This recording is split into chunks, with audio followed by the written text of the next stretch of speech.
Medok'tan Garcinia Gel 8'de sağlığı sunar. 8'de Sağlık'tan herkese günaydın. Bugün değerli doktorumuz, ortodonti uzmanı Doktor Abidin Acar ile birlikteyiz. Hocam hoş geldiniz. Merhabalar, hoş bulduk. Hoş geldiniz. Hoş bulduk. Merhaba. Nasılsınız hocam? İyiyim, sizler nasılsınız? Sağ olun, çok teşekkürler. Hemen konuya giriyorum ben. Herkesin merak ettiği konular var. Ortodonti ile ilgili özellikle. Ortodontik tedavi nedir? Hangi rahatsızlıklarda kullanırız? Ortodontik tedavi diş hekimliğinin çene yüz anomalileriyle ilgilenen bir dalıdır. Genellikle diş çapraşıklarının düzeltilmesinde, işte çene darlığı, çene geriliği, çene öndeliği gibi problemlerin giderilmesinde uygulanan bir alandır ortodonti. Ortodontik tedavi her yaşta bireye uygulanabilir. Bu da bir yaş sınırlaması yoktur. Dişlerin ve diş etlerinin sağlıklı olduğu her yaşta ortodontik tedaviler uygulanabilir. Burada biz çocukların 6 yaşından sonra daimi dişlerin ilk sürdüğü andan itibaren düzenli olarak görmeyi çok arzu ediyoruz ki erkenden olabilecek ortodontik problemlerin önüne geçebilelim. Ortodonti bu şekilde açıklayabilirim. Özellikle hangi rahatsızlıklarda biz tercih ediyoruz? Ya genellikle hastaları bize getiren sorunlar diş çapraşıklığı, işte estetik problemler.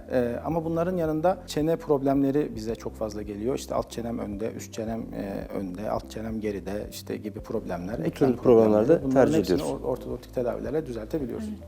Son dönemlerde çok duyduğumuz bu şeffaf plak tedavilerinde dişler nasıl düzeliyor? Yani tedavi işleyiş şekli nasıldır? Şeffaf plak tedavileri son dönemde popüler olsa da 25 yıldır var olan bir tedavi şekli. O da bir ortodontik tedavinin farklı bir metodu. Aslında biri iterek düzeltirken biri çekerek düzeltiyor. Aynı şeyi yapıyorlar ama farklı ters mekaniklerle düzeltiyorlar. Bir dizi plak üretiyoruz hastalarımıza. İşte bu dizi plaklar işte belli adette planladığımız şekilde bize geliyor. Bunları hastalarımız her hafta ya da işte 10 günde bir bizim reçete ettiğimiz şekilde değiştiriyorlar. Her değiştirdiklerinde bir miktar diş hareketi elde ediyoruz. İşte 0.1 mm, 0.2 mm her taktığında o arzu ettiğimiz finale doğru dişlerimiz ilerliyor. Bu şekilde çalışıyor şeffaf plaklar. Şeffaf plakların kullanımı ile ilgili bir sınırlama var mı? Tüm vakalarda kullanabiliyor muyuz? Bir sınırlama teşkil ediyor mu? Bir vaka sınırlaması yok. Her vakada şeffaf plaklardan destek alabiliyoruz. Yani her vakayı rahatlıkla düzeltebiliyoruz. Buradaki kriter klasik tedaviyle aynı. Hastanın dişlerinin ve diş etlerinin sağlıklı olması gerekiyor. Sağlıklı olan her diş ve diş etine bunu çok rahatlıkla uygulayabiliyoruz. Peki şeffaf plak tedavisinde tedavi süreci ne kadar sürüyor? Bu da tabii İstenilen ki sonuç için. vakaya göre değişiyor. Yani bunu hastayı muayene ettikten sonra net olarak söyleyebiliriz ama 3-4 ayla işte 1,5-2 seneye kadar değişen süreler verebiliriz hastalara. Hastanın probleminin durumuna göre aslında vakanın süresi değişiyor. Evet. Peki Abidin Hocam, bizim gibi işte yoğun insanlar çok böyle hani yaptırdıktan sonra işte bir kontrol süreci var. Bu kontrol süreci ne kadar sıklıkla olmalı ya da ben size geldim şeffaf plağı yaptım, ne kadar sonra size gelmek zorundayım tekrardan? Şimdi şeffaf plakların en büyük üstünlüğü bence geleneksel tedavilere göre vizitlerin aralıklarının uzun olması ya da hiç olmaması. Yurt dışından ya da şehir dışında yaşayan hastalarımız oluyor çok fazla.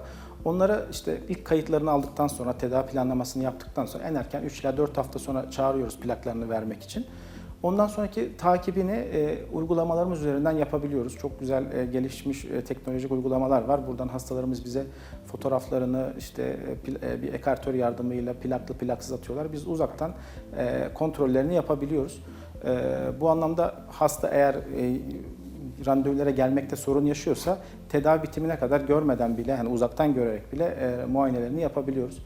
Ama hasta yakınsa, işte gelebiliyorsa, vakit varsa ben en az 2 ayda, 3 ayda bir hem hastanın motivasyonunu arttırmak adına fiziksel bir görüşmeyi de hastalara tavsiye ediyorum. Ama şehir dışı ya da sizin gibi yoğun çalışan hekim ya da işte bu 2 ay, 3 ay sonra gelebiliyor. Tabii daha uzun ya da uygulama üstünden de bu takipleri yapabiliyoruz. Peki kaç plak veriyorsunuz hocam? Yani ilk sizden çıktığında bir plak mı yoksa 3-4 tane plak mı veriyoruz? İşte bu sizin yoğunluğunuza göre eğer gelemeyecekseniz bütün plakları en baştan teslim edebiliyorum. Eğer hasta ben 2 ay sonra gelebileceğim diyorsa 2 ay kadar belki biraz fazlasından opsiyon Haftalık olsun mı oluyor hocam plaklar? Yine vakanın durumuna göre ama minimum bir hafta, maksimum 10-12 gün gibi değişim aralıkları oluyor plan. Çocuklu hastalarda biraz daha kısa tutabiliyoruz bunları.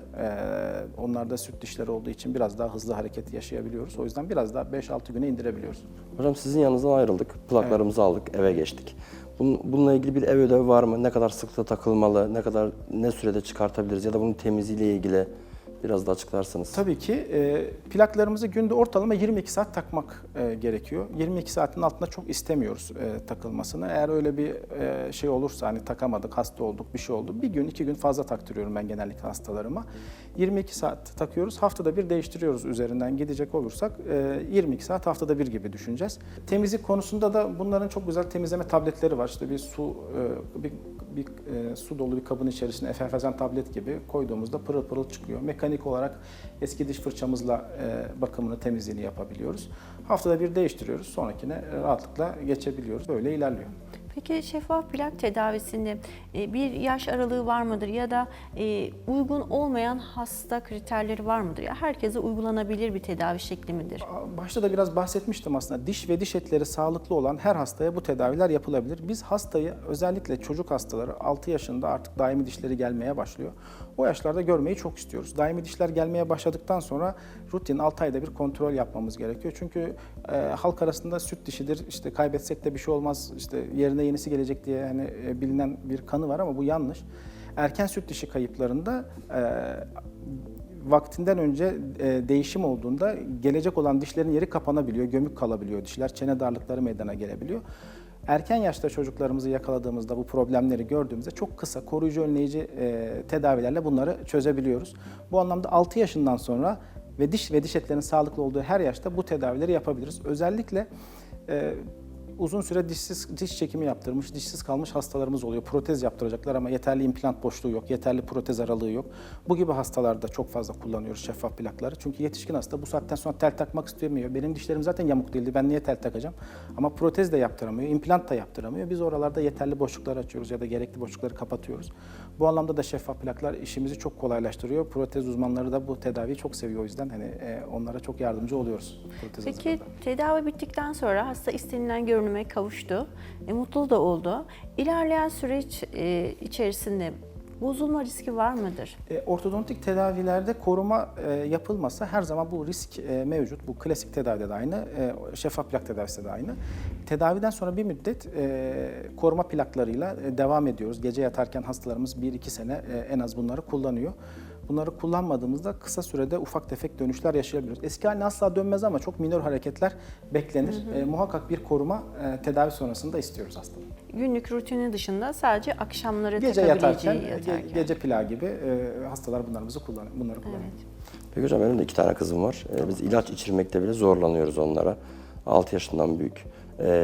Şeffaf plak kullanırken zorlukla karşılaşıyor mu çocuklar? Yani şimdi çocukların motivasyonu biraz ebeveynlerden geliyor. Ben klinik pratiğimde hep hastalarım, yani daha önceden çok daha kaba, çok daha büyük apareyler veriyorduk hastalara. Anlatıyorduk ama çok gerekliydi. O dönemde bunları yapabiliyorduk ve bunlarla düzeltebiliyorduk. Ebeveyn orada bize benim yavrum bunu nasıl kullanacak dediğinde zaten hasta bunun kullanılmayacak bir şey olduğunu anlıyor. Hastaya bunu bu zamanda yapılması gerektiğini, işte başka bir dönemde bunu kullanamayacağını, İlerleyen zamanda dişlerin sağlığı için çok kıymetli olduğunu, işte ebeveynin de ikna olup gelmesi gerekiyor.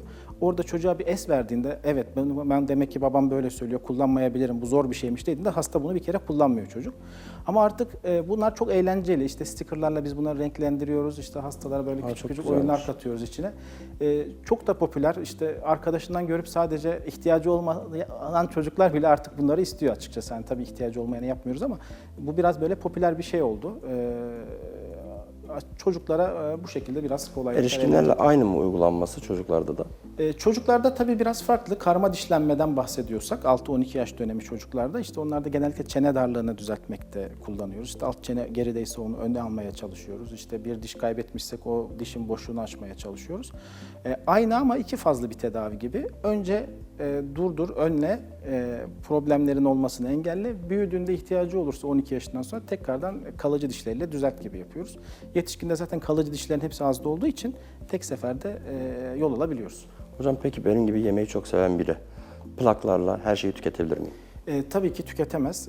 Plakların en güzel tarafı plaklarınızı çıkartıp tadına vara vara yemeğinizi yiyebilmeniz. Yemeklerde çıkartın istiyoruz. Ama bazı içeceklerde, yumuşak içeceklerde hastalara bir serbestlik veriyoruz. Yani içeceklerde çıkartmayın hem süremiz de azalmasın diye. Ama yemekte çıkartmak büyük özgürlük. Tellerde geleneksel yöntemlerde uzun tabii süre. yemeği yemiyorsunuz, acil randevu oluyor, işte sert bir şey yediniz, canınız çekti, tel battı, işte akşam saati, bayram günü doktor bulamıyorsunuz, yanağınıza batarak geçiyor ama plakta acil hiçbir şey yok. Çıkartın, bir gün sonra doktorunuza ulaşın. Yani ne olabilir? Hiçbir şey yok. Sıkıntı olabiliyor. Yani tel kırılıyor. O saatte doktor bulamıyorsun ama Acil işte- randevu riski olmaması en önemli kriter. Yani yakın zamanda pandemi atlattık yani. Hani böyle zamanlarda tel hastası biz bile gidip bakmak istemiyorduk o dönemlerde hastamıza. Mecburen bir yakınlaşıyorsun hastayla. Hocam- Plakta öyle bir durum yoktu. Peki şu çok önemli benim için. Biz sonuçta 2 ay ya da 3 ay plakları takıyoruz. O sürede iyileşme sürecini tamamlıyoruz. O arada plan değişmesi gerekmiyor mu? Çünkü iyileşme sürecine geçmiş, dişin yapısı da değişiyor o sırada. Çenenin yapısı da değişiyor. Her hafta zaten yenisini takıyorsunuz. Yani uzun süre gelmeyenler için Zaten ben kontrolde. size o 2-3 aylık plak setini vermiş oluyorum. O aşama aşama verilmiş oluyor Tabii yani. hepsi aşama Süper. aşama veriliyor. Siz de zaten olaya hakim oluyorsunuz.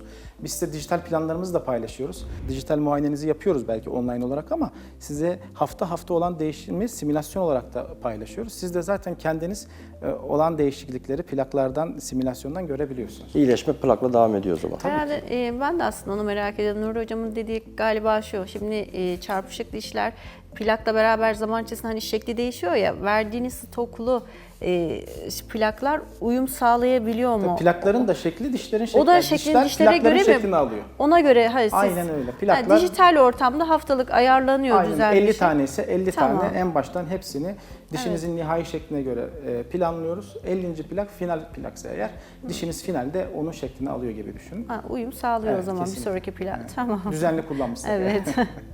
Hocam çok çok teşekkürler değerli bilgileriniz için. Rica ederim. Ayağınıza Çok sağlık. memnun oldum. Ayağınıza Çok sağ olun. sağlık. Teşekkür ederim. 8'de Sağlık'ta bugün değerli konuğumuz ortodonti uzmanı Doktor Abidin Acar ile birlikteydik. 8'de Sağlık tüm hızıyla devam ediyor. Medok'tan Garcinia Jel 8'de sağlığı sundu.